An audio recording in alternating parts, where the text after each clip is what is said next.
My parents backed my sister's secret plan to invade my life, but I took my ultimate revenge by selling my house and shocking them all at the dinner table. I grip my water glass tighter, knuckles whitening as Marissa's words hang in the air between us. "So, next week I'll be moving into your place," she says with a casual smile, as if announcing she's switching to almond milk or taking up jogging. "Just until I figure things out." The champagne pops open beside me, my father beaming as he pours the bubbling liquid into crystal flutes I've never seen before. My mother's china, the set she saves for Thanksgiving and Christmas, gleams under the chandelier light. The table arrangement should have been my first clue. Something was happening. Marissa seated at the head of the table, the formal settings, the champagne chilling. "This isn't Sunday dinner, it's an ambush. I've already started packing," Marissa continues, accepting a flute from Dad with a gracious nod. "It shouldn't take more than a day to get everything moved in." My parents exchange pleased glances across the table, nodding along as if this is the most reasonable plan in the world, as if my consent is merely a formality, already given. "To new beginnings," my father says, raising his glass. Everyone lifts theirs in response. Everyone except me. The garage boxes make sense now. 3 days ago, I'd found them stacked against the wall, oversized plastic tubs labeled Marissa's winter clothes and Marissa's books. When I texted her about them, she'd brushed it off. "Just temporary storage," she said. "Just until I find more space in my apartment." I should have known, just like I should have known what it meant when I confronted my parents about paying Marissa's rent for the 3rd time this year. "She's going through a rough patch," Mom had said, waving away my concerns. "That's what family does. We help each other." I hear my mother's voice from last week, the phone call I wasn't supposed to overhear while waiting in her kitchen. "Eden is so lonely in that big house," she'd told Aunt Sarah. "She needs her sister's company. It's perfect timing, really. Perfect timing. As if my life exists solely to accommodate Marissa's latest crisis."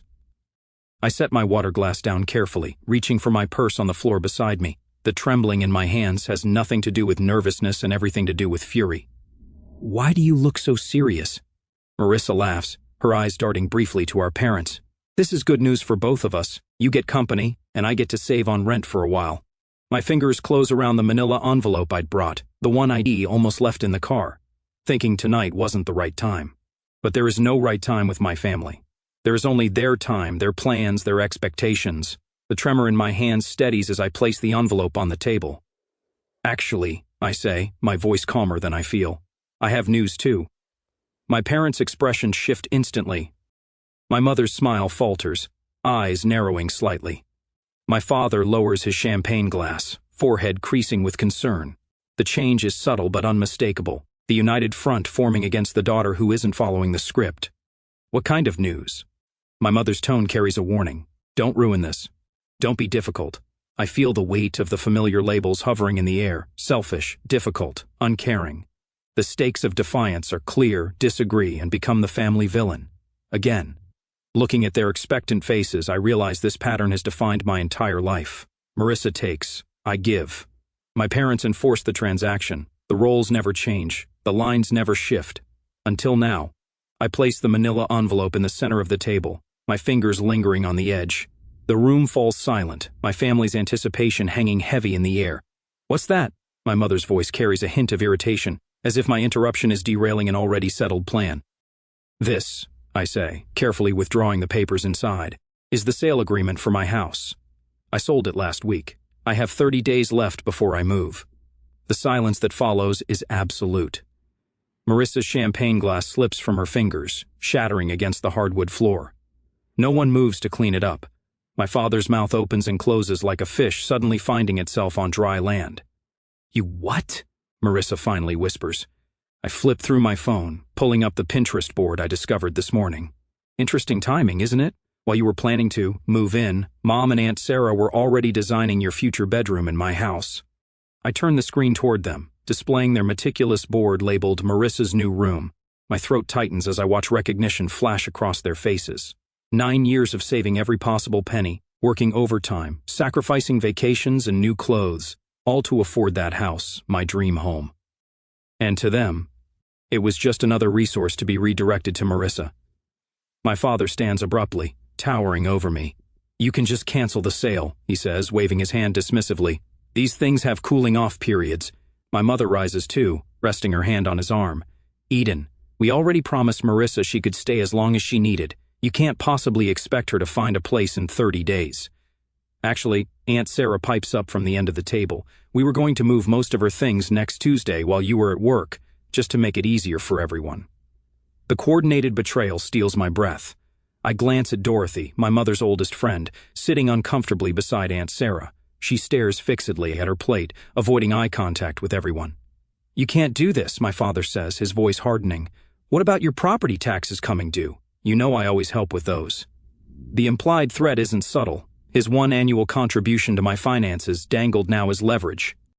Eden, my mother says softly, her voice taking on the concerned tone she uses when discussing unstable people. I'm worried about you. This kind of impulsive decision-making isn't like you. Are you feeling all right? Have you been taking care of yourself? I recognize the strategy immediately. If not compliant, then possibly unwell. It's a familiar path in our family dynamic, one that's kept me in line for years.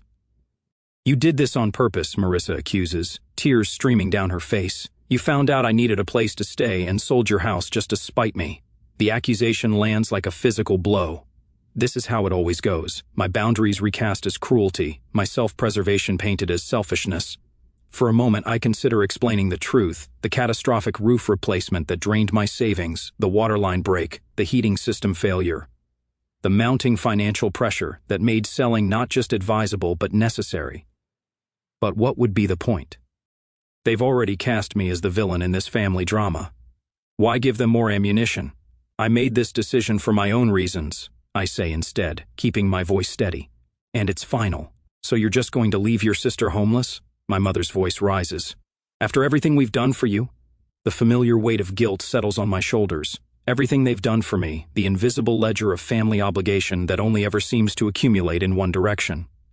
Marissa isn't homeless, I point out. She has an apartment, and if that doesn't work, she has your spare bedroom. That's not the point, my father interjects. Family helps family, period. The unspoken remainder of that sentence hangs in the air, and you're not being family. I think, I say carefully, gathering the sale papers back into the envelope, that we have different definitions of help. Under the table, I feel a gentle squeeze on my hand. Dorothy, still avoiding eye contact with everyone else, whispers so quietly I almost miss it. Good for you. It's a small validation, but in this moment, it feels monumental.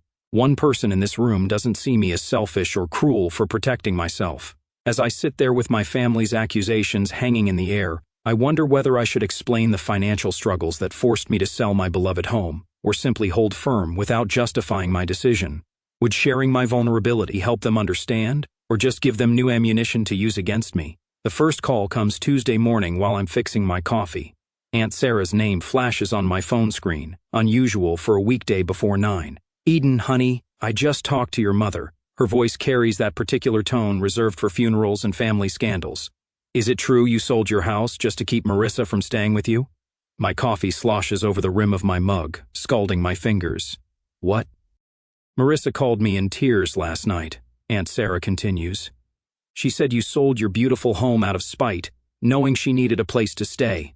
The burning on my hand fades as a different heat rises in my chest. That's not what happened, I say. Your sister will be homeless, Eden. I never thought you could be so cruel. The calls continue all day. Uncle Robert, Cousin Jennifer, even my father's golf buddy Chuck, whose connection to this situation escapes me entirely. Each conversation follows the same script. Marissa's desperate situation, my apparent heartlessness, their profound disappointment in me. While preparing dinner, I make the mistake of checking Facebook. Marissa's latest post appears at the top of my feed. The hardest lesson in life is learning who truly has your back when times get tough. Family should be forever, not just when it's convenient. 27 sympathetic comments follow, including one from Mom. We're here for you, sweetheart. Always. The knife in my hand chops carrots with increasing force.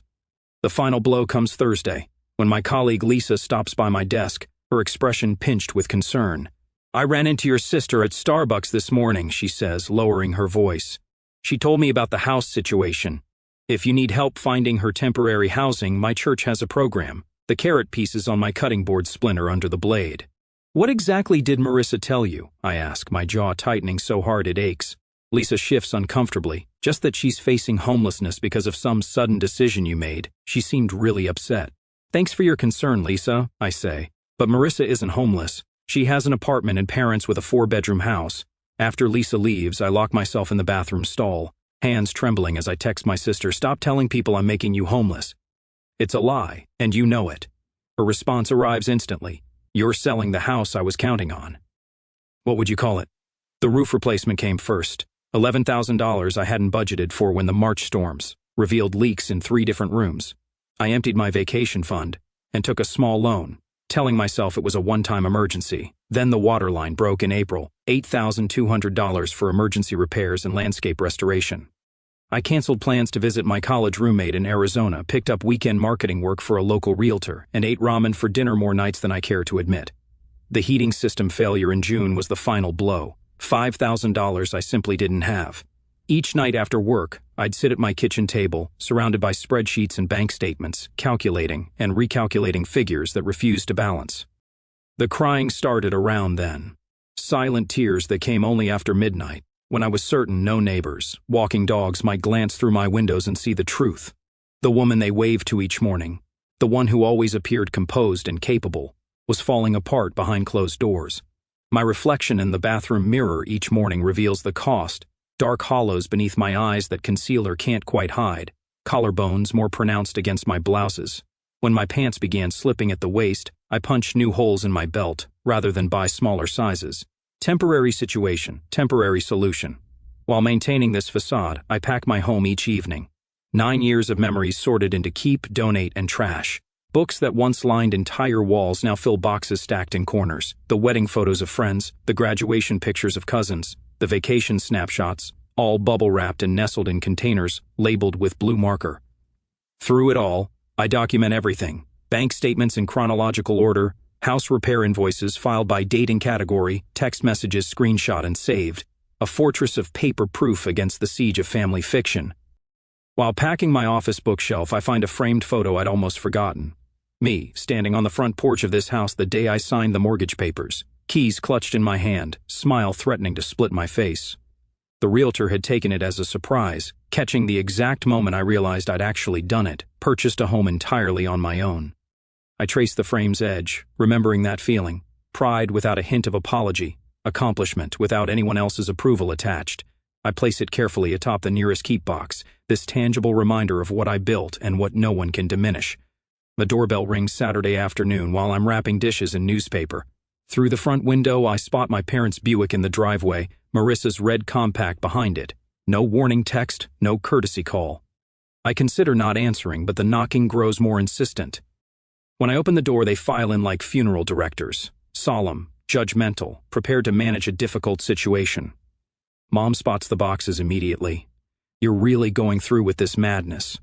I fold the newspaper around another plate, securing it with tape. "The closing is in 3 weeks. Your sister needs you." Mom's voice rises slightly. "You've always been selfish, but this is beyond understanding. Your sister needs you." The plate in my hands remains steady, though something shifts inside me. I've spent my entire life being told what Marissa needs. The words emerge calmer than I feel. "Did anyone ever ask what I need?" Dad clears his throat. "Eden, be reasonable. I need financial stability. I need to sleep at night without panic attacks about bills. I need to not drain my retirement fund for house repairs I can't afford." I continue wrapping dishes methodically. Unlike past confrontations, I don't stop what I'm doing to give them my full attention. I don't offer beverages or comfortable seats. I continue my work while they stand awkwardly in my half-packed kitchen. "We're your family," Mom says, her voice wavering between anger and disbelief. "Yes, you are. And I've never once asked you for money, not for college, not for my first apartment, not for this house, and not for the repairs that drained my savings." For once, they have no immediate response. Marissa stares at the floor, unable to meet my eyes. Dad examines the ceiling as if architectural features have suddenly become fascinating. I realize with startling clarity that I no longer need their approval or understanding. The constant ache for validation I've carried since childhood has quieted, replaced by something sturdier. When I stand to reach for another stack of plates, I notice my posture has changed. Shoulders back, spine straight, eyes level with theirs instead of downcast as usual. The physical manifestation of an internal shift. Dorothy arrives that evening with Thai food and 2 bottles of wine. She helps me pack photo albums while sharing stories of her own sister, the one who didn't speak to her for 3 years after Dorothy refused to co-sign a loan. Family patterns are the hardest to break, she says, carefully wrapping a crystal vase my grandmother left me. But sometimes breaking them is the only way forward. Monday brings an unexpected text from my colleague Thomas. Need help moving? Got a truck and strong back. Family often sees us least clearly. Just say when. That afternoon, Barbara, my financial advisor, emails confirmation of my townhouse application approval. Based on your financials, this move reduces your housing costs by 42%. The right decision for your long-term security. Call if you need anything else. The contrast strikes me as I review these messages over dinner. These people ask what I need rather than telling me what to give. They offer specific help instead of vague demands. That night, I spread my financial documents across the dining room table. Bank statements, repair invoices, property tax assessments, retirement account withdrawals. Everything meticulously organized, the complete picture of my financial reality. Tomorrow's family meeting won't be an intervention for me, but a reckoning with facts they've chosen to ignore. My one advantage remains unspoken. The sales agreement includes a 30-day rent-back clause. For a month after closing, I can stay in the house while finalizing my townhouse purchase. Breathing room they don't know I have. At exactly 7 o'clock Tuesday evening, the doorbell rings. When I open it, I find not just my parents and Marissa on the porch, but Aunt Sarah, Uncle Robert, and my cousin Jennifer standing behind them. A family firing squad assembled for execution. I stand at the head of my dining room table, a position that feels foreign yet right. The manila folder in my hands holds every financial statement, every bill, every painful reminder of why I had to sell my home. My fingers no longer tremble as I open it. Before anyone says another word, I need you all to see something. My voice carries a steadiness I don't entirely recognize. The family gathering looks larger than I anticipated. My parents, Marissa, Uncle William, Aunt Sarah, and my support team, Dorothy, Barbara, and Thomas. I lay out the documents methodically, arranging them in chronological order. Bank statements, emergency fund withdrawals, contractor invoices. Each paper tells part of the story I've kept hidden. This is the roof replacement from last spring. I slide the $11,200 invoice toward the center where everyone can see it. The 30-year shingles only lasted 22. Insurance covered nothing. Uncle William adjusts his glasses, leaning forward with a frown that cuts deep lines across his forehead. Waterline repair, $8,200. Another paper joins the first. When the city updated the main line, it revealed my connection was deteriorating. No warning, no payment plan offered. My mother shifts in her seat but remains uncharacteristically silent. Heating system replacement, $5,000. The third major bill completes my trinity of homeownership nightmares. The energy efficiency rebate covered barely a quarter of the cost. I maintain direct eye contact as I speak, something I rarely managed in family confrontations before. Barbara nods almost imperceptibly from her seat near the window, encouraging me to continue. My emergency fund is gone. I place my bank statement on top, the balance painfully clear. My financial advisor recommended selling while the market is still hot, rather than risking a forced sale later when I might be underwater. Marissa's chair scrapes against the hardwood as she stands abruptly. This is creative accounting, Eden. You've always been good with numbers when it suits you. Her voice carries the familiar accusatory edge. You're just trying to avoid your family responsibilities. Uncle William, whose judgment I've feared since childhood, surprises me by turning toward my sister. Marissa, what's your current employment situation? Last I heard, you were between jobs. The unexpected redirection leaves Marissa fumbling. I'm exploring opportunities. The job market is complicated right now. My mother jumps in. William, this isn't about employment. Family duty exists regardless of finances. Eden has always had that beautiful house with all that extra space. Speaking of space, Aunt Sarah interjects, her reading glasses perched on her nose as she examines my heating bill. Why can't Marissa stay with you and Roger? You have that guest room you just redecorated. The conversation shifts like a current, pulling away from me and swirling around the room as family members begin questioning the arrangement I've endured my entire adult life. Dorothy clears her throat. I've known this family for 20 years. Eden bought her house without any family financial support. Meanwhile, I've watched Marissa receive help with rent, car payments, and credit card bills repeatedly. Her voice carries the weight of long observation. The pattern has been clear to everyone except those closest to it. Barbara straightens her blazer before speaking.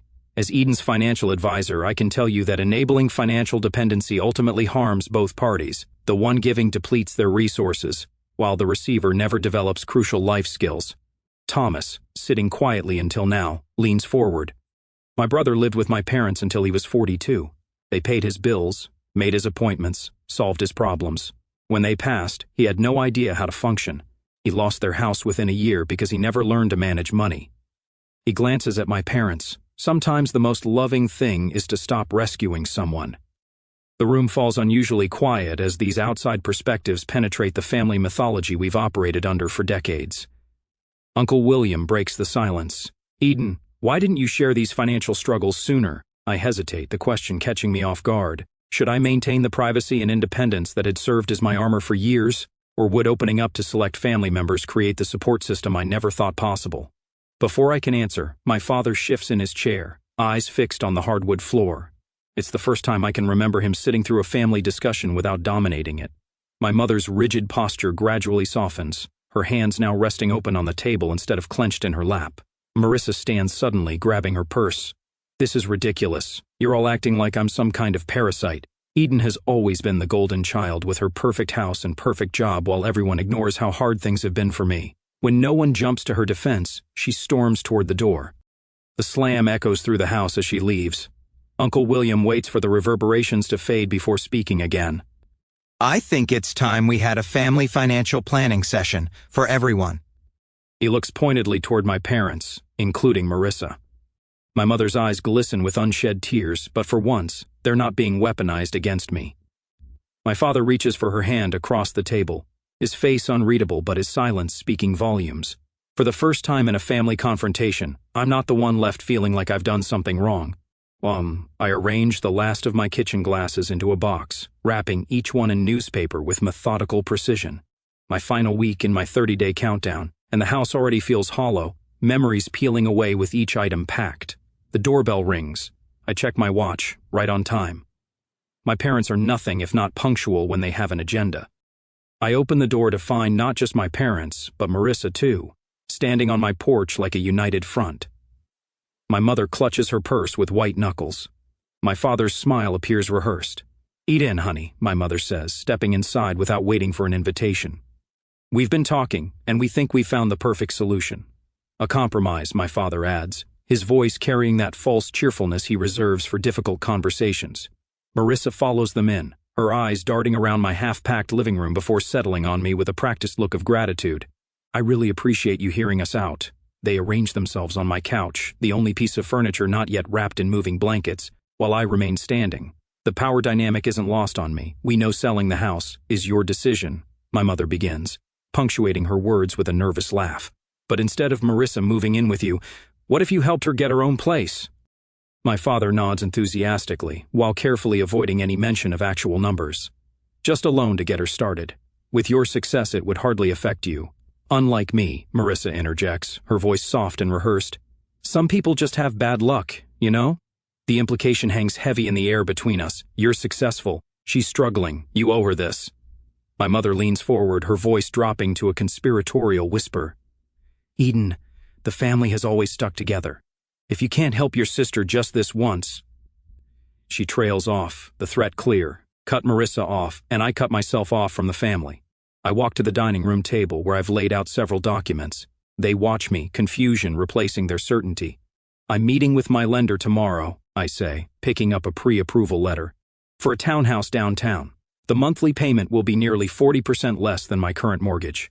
I hand the letter to my father, whose eyes widen at the numbers. Selling this house isn't just about Marissa.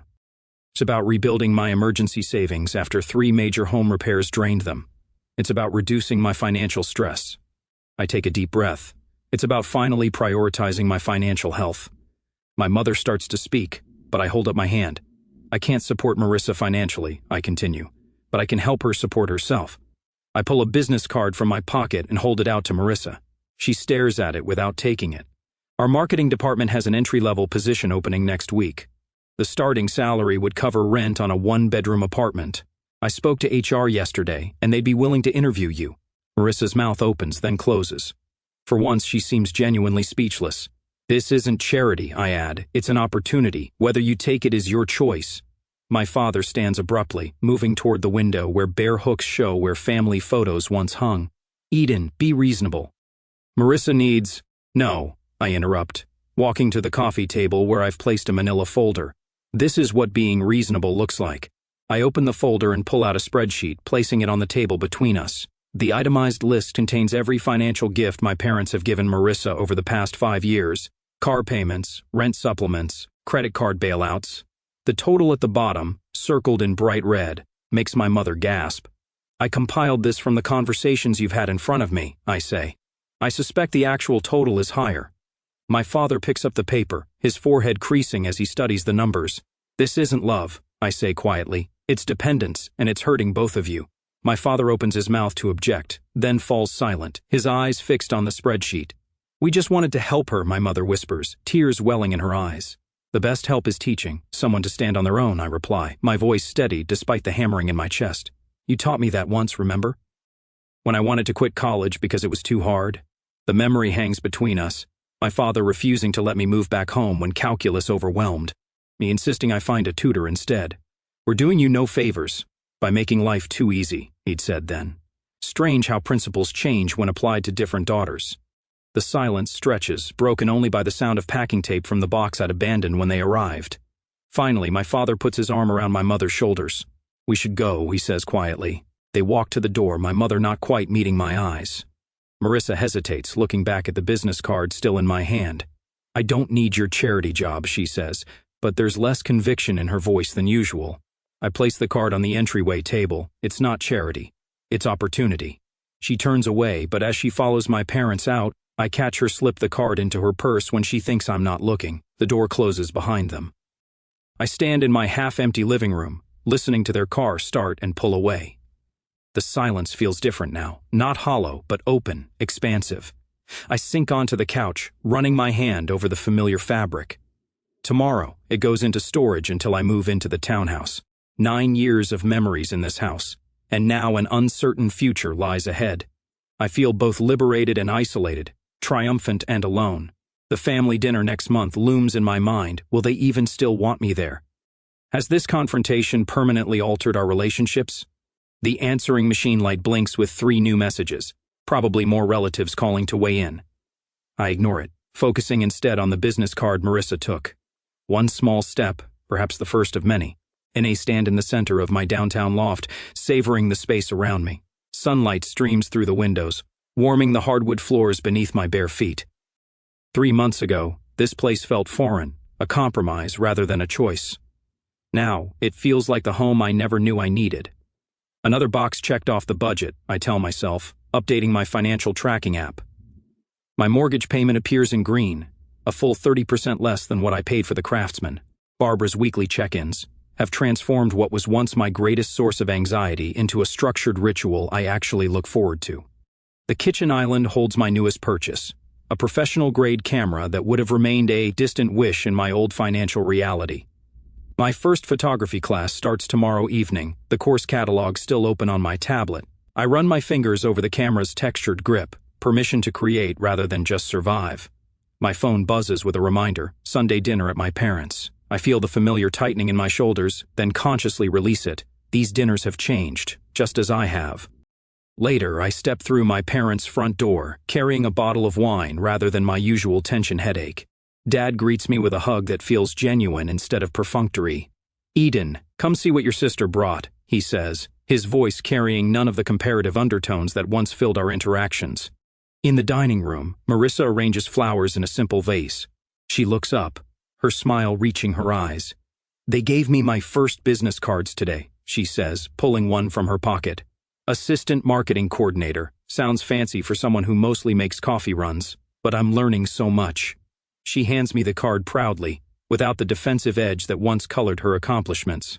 My mother appears in the doorway, carrying a casserole that isn't placed strategically closer to Marissa's place setting. Tell us more about the social media campaign you mentioned last week, Mom says, looking directly at Marissa. Then she turns to me. And Eden, how was your photography class? I blink, still adjusting to the novelty of balanced attention. As we eat, I notice my father asking thoughtful questions of both daughters, not just fawning over Marissa's every word. 1 week later, laughter fills my loft as Dorothy raises her glass. To homes that shelter us and boundaries that protect us, she toasts. Around my coffee table sit Thomas, Barbara, Uncle William, and me, my chosen family, alongside the blood relative who surprised me most. Dorothy presents me with a frame containing 2 photos, me signing my original mortgage papers 9 years ago, and me holding the keys to this townhouse. 2 brave beginnings, she says softly. 2 very different women, I add, recognizing how much I've changed. The following weekend finds Marissa and me at my kitchen table, surrounded by spreadsheets and calculator apps. So, if I put away 15% of each paycheck, I could have first and last month's rent by January, she says, chewing her lip as she runs the numbers again. Our parents sit on my sofa, watching this scene with a mix of pride and regret. We should have done this years ago, Mom admits quietly. We thought we were helping, but we were hurting both of you in different ways. Dad nods, his eyes revealing the difficult journey of unlearning decades of enabling behavior. As I watch Marissa calculate her budget with determination I'd never seen before, I wonder about the fine line between helping and enabling those we love. Is it ever possible to find the perfect balance between supporting family and maintaining healthy boundaries? Or must we sometimes allow others to struggle so they can truly grow?